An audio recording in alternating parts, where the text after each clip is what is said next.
if you want to guide a student who is going to US for the first time, who is going to come to Arizona State University, then what steps the student has to take so that he or she doesn't have so much of problems in the beginning phase?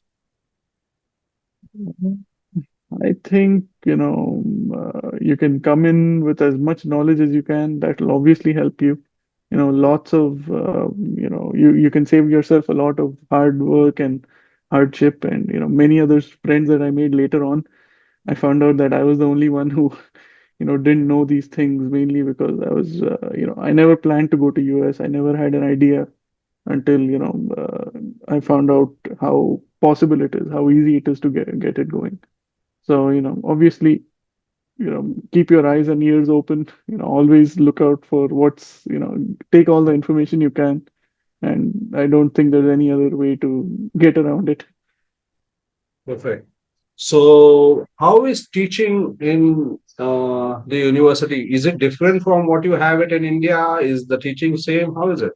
Completely different. I mean, I'm sure I had some classmates of mine who were from IIT and NIT and things like that, and they were very at home with this kind of teaching where, the professor will teach 30% of the course and expects you to go home and learn 70% of it.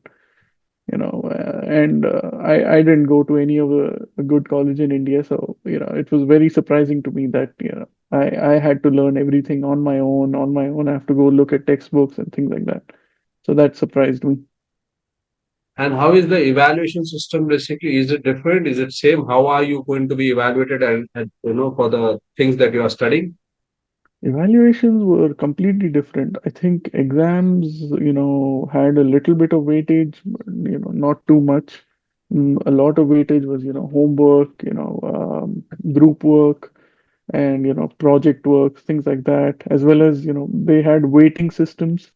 So it's not even like there was different multipliers to each project. So like some projects are more important than some quizzes, some homework. Sometimes the professor says no, quizzes are more important than homework. It entirely depends on the professor. So you have to be studying continuously. You have to be involved. You can't basically just study for the exams for the final semester or something like that, right?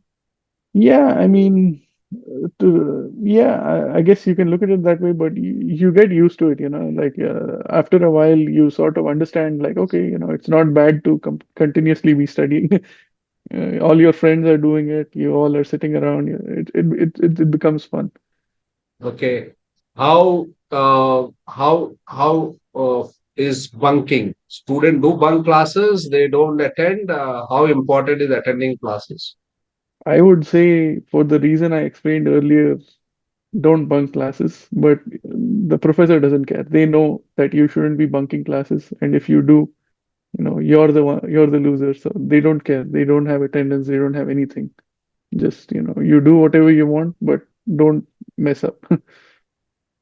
And how is the student to faculty ratio? In some programs, you have huge number core subjects, electives. You may be having less. How is the student to faculty ratio? How do you manage that? Yeah, so in our courses we had very few core curriculums and lots of electives.